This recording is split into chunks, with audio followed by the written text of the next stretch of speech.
All right, let's talk now about the frontrunner, because Donald Trump is not in New Hampshire today. Instead, he's going to be back in a New York court for the defamation case to determine damages brought against him by the writer E. Jean Carroll.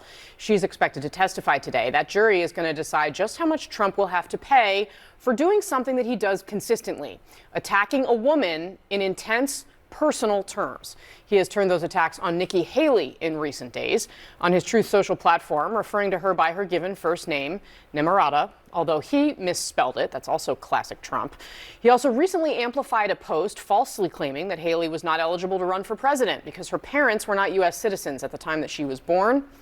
And then there's this, an image we're going to show you briefly, and then I'm taking it down, but just so you can kind of get a flavor of this. It is not the first time Nikki Haley has been compared to Hillary Clinton, but it is the first time that I have seen it done this way by a former president of the United States. It, of course, copies Hillary Clinton's campaign logo as well. Let's dive into all this with today's panel. Mo Elleithee is the executive director of Georgetown Institute of Politics and Public Service, also former DNC comms director. Lance Trover, the former spokesperson for North Dakota Governor Doug Burgum's 2024 presidential campaign, and Farnoosh Amiri, congressional reporter for the Associated Press. Welcome to all of you. Mo, I want to go to you first on these attacks from Trump on Nikki Haley, because they're really, like, I didn't want to use the word ugly in the script because I don't want it tied with, like, their faces, or for anyone to remotely say that I'm suggesting I'm talking about either one of these women's appearance. I'm struggling to find the right word. Vulgar, perhaps, the kind of the way that this is going here. But it makes me uncomfortable. It's something that only would be done to women candidates, quite frankly. What is Trump doing here? He's doing what Trump does, right? I mean, this is what he does. I don't want to normalize it, but at the same time, I'm not surprised. No, I'm not sure any of us none of it's surprising. Should be surprised by it. We shouldn't normalize it either. But this is what Trump does. He tries to tap into people's base instincts, and he likes to stir up outrage. He loves that we are talking about it because his base voters, who are anti-establishment, anti-us, look at that and say, man, you really got under their, you were just joking, but look how you got under their skin. And that's been the secret to his success with Republican voters, in part for quite some time now. We should not normalize it. We should speak out against it. And I do wonder if, against the backdrop of a lot of other stuff going on right now, for example, like the overturning of Roe v. Wade, it might have a real impact on particularly suburban women voters who are tired of Trump's chaos. They are tired of attacks on women's freedom. They are tired of his childish insults. Will he have maybe gone that step too far this time? We'll see. Well, I mean, my God, how many times have we asked if Trump has taken a step too far? I mean, I go back to the POW, like mocking John McCain for war.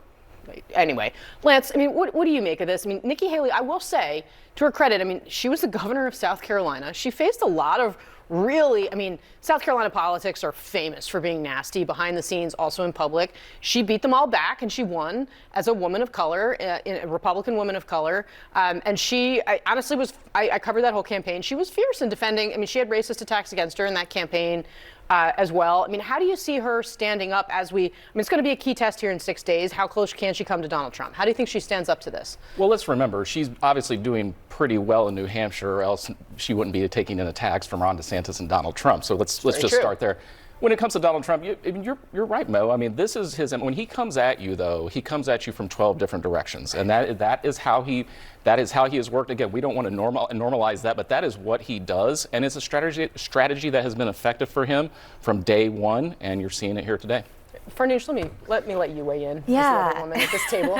I mean, it goes back to the comment that she makes about this not being a racist country. I mean, the candidates have really tried to focus on specific candidates. Nikki Haley is the only person of color currently running in this primary, has focused on, I have experienced racism, but this is not a racist country. And Donald Trump using the name that she changed because she knew about the vitriol that me as a woman named Farnoosh also faced. Yeah. I mean, he's proving her, you know, the opposite of her point, where there is still racism in this country. It's apparent in this race. And at this point, I mean, I don't know what worse thing he could say about her. Well, we are many days away. Sometimes I've said that, and I thought, oh wow, you know, I do not have the 300 creativity. days away. Yeah. So let's talk a little bit about Donald Trump said something on the trail about what his legal problems have meant, because we have seen him, right, basically campaign in the courtroom, right, and argue to his supporters that the justice system is out to get him for political reasons. And he said something that honestly Ron DeSantis has also said as he's tried to explain why things have been hard for him on the campaign trail. Take a look at what Trump had to say. If I didn't get indicted all these times, and if they didn't unfairly go after, I would have won, but it would have been much closer, I tell you. I don't know if I would have made the trade. I might have just like the position we're in right now, and we're doing very well on that score. So he acknowledges that because his indictments have made it easier for him in the Republican primary. Do you think that's true? You worked for someone who lost to him. 100%. I mean, 1 year ago, Donald Trump was not polling at nearly the level he is today. The second he was indicted, you saw those numbers start to skyrocket. It is, part of the prongs. There are a few prongs that are why he's succeeding today. One of those is the ability to go out and say, I am being unfairly prosecuted. Clearly, a lot of Republicans agree with him. That's why you see, he ran a rout in Iowa the other day. We see new polling out of New Hampshire today that shows him up by 16 points.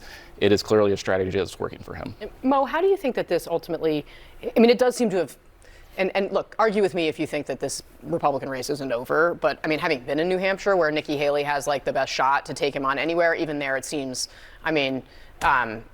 all the smart people I've talked to have said Trump's going to win. We'll see if that bears out.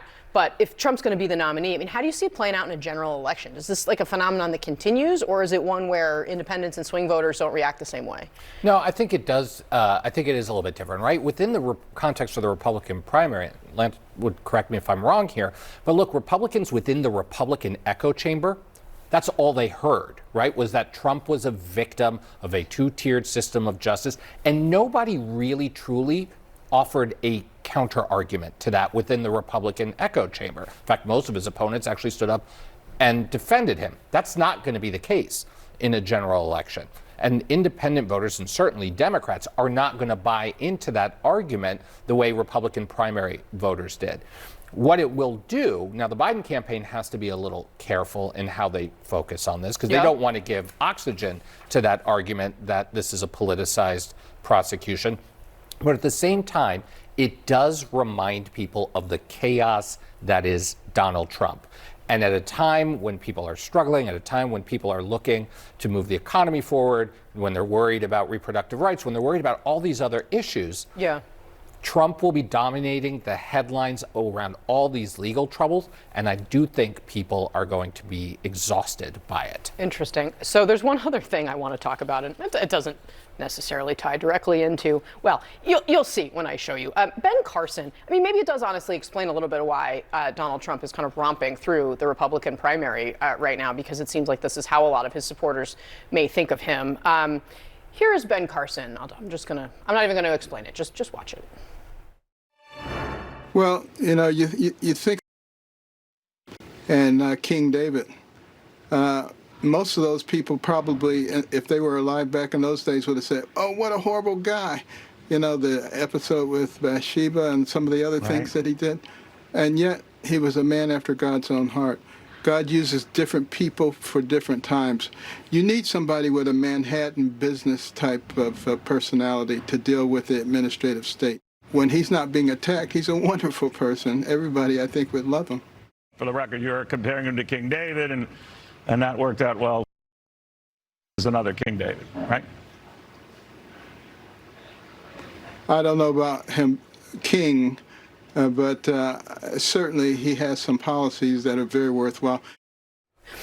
So Farnoosh, Neil Cavuto is looking at him like, so really, King David, really? So I guess it's not Jesus Christ. So he could have gone that far. But like when I talk to people when I was on the ground in Iowa, so many of them who are religious, like I don't know that there's a reason why Ben Carson's like, yeah, you think about the Bible, think about King David, think about Donald Trump. Like, what is going on? I don't think you need to go that far outside of Washington. If you listen to Speaker Mike Johnson, a very, religious-minded person, he also was asked today if Biden's presidency is God's will.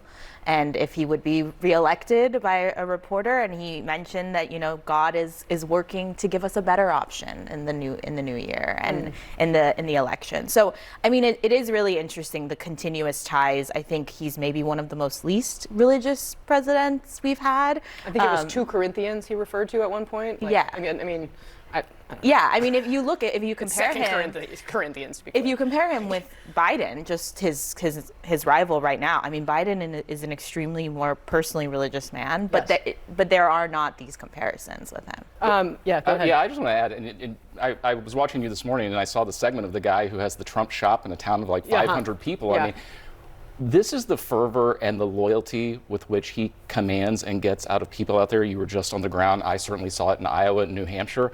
And these are people, he brings out people who don't normally vote, and that's why at the end of the day, he is someone who cannot be underestimated.